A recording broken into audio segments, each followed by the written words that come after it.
This is the second in a series of videos designed to teach the basics of CSS.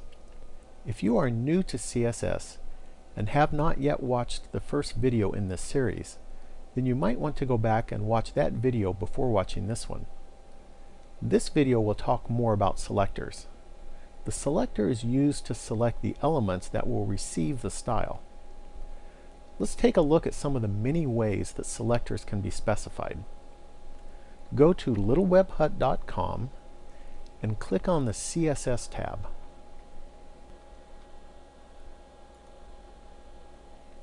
On the left side of the page is a link called Selectors, so click on that. Here we can see a diagram that shows the structure of a CSS declaration.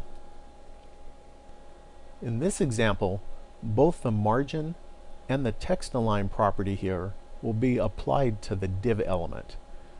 The div element here is the selector.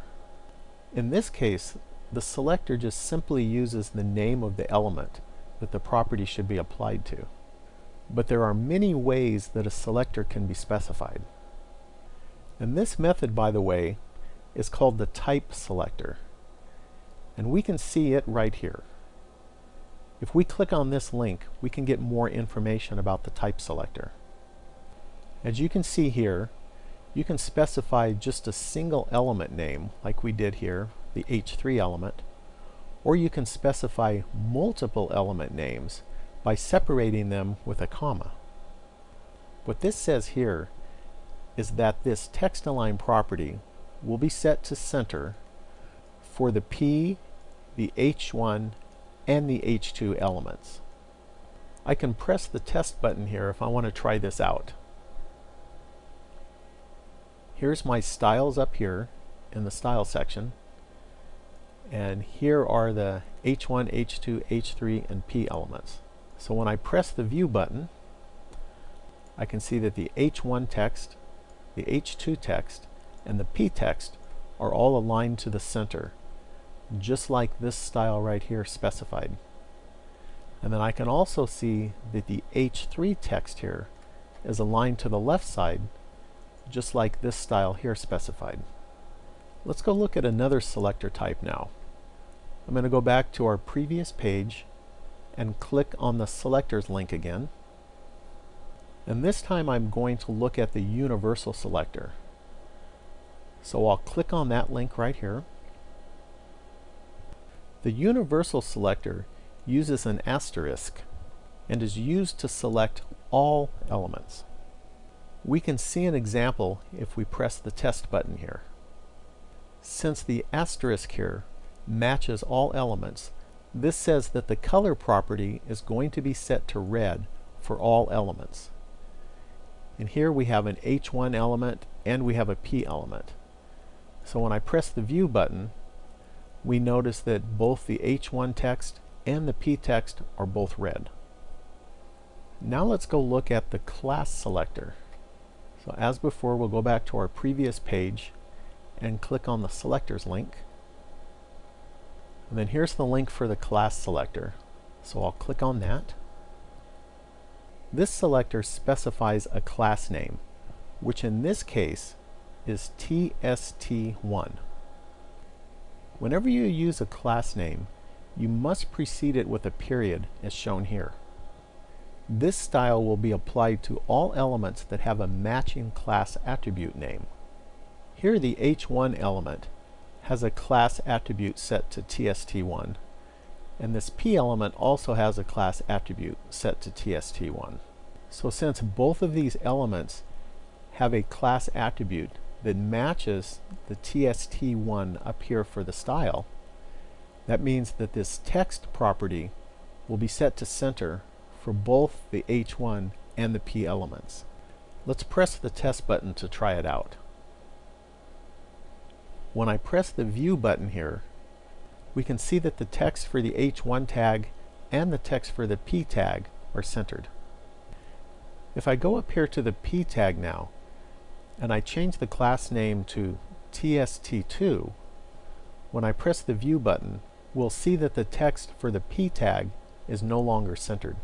And this is because the style specified that the class name needed to be tst1. So now it only matches the h1 element here. Now let's go back to our previous page. I can also combine the type selector, which we looked at earlier, with the class selector. You can see an example here. You can see here that we have a class name tst1 specified just like we did before, and it's preceded by a period, because remember, a class name always needs to be preceded by a period. And preceding the period here is an element name, which in this case is h1. What this style says is that we want to apply the text-align property and set it to center for all h1 elements that also have a class name of tst1. Let's click on our test button here now. Here is our style declaration, and down here we have three elements. The first element is an h1 element, and the class attribute is set to tst1. So this style attribute here will apply to this element. This h1 element here does not have the class attribute set. So this style here will not apply to this h1 element here.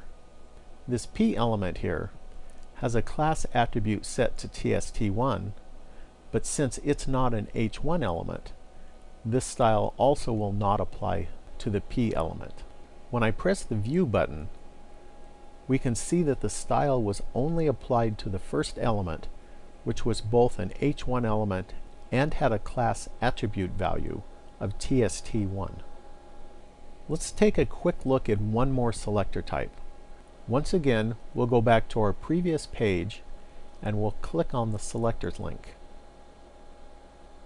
And then down here is the ID Selectors link, and so I'll click on that.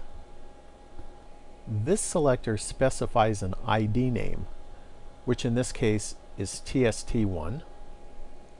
Whenever you use an ID name, you must precede the name with a number sign, like is shown here. This style will be applied to the element that has a matching ID attribute name. So for example, this h1 element right here has its ID attribute set to tst1. So this is the element that this style will be applied to. Well, as you can see, if we go back to the Selectors page, there are quite a number of different selector types that can be applied. We covered some of the more common types, but I would encourage you to spend some time and look at these other types on your own. Well, that concludes this video. Thanks for watching, and please subscribe and leave a comment.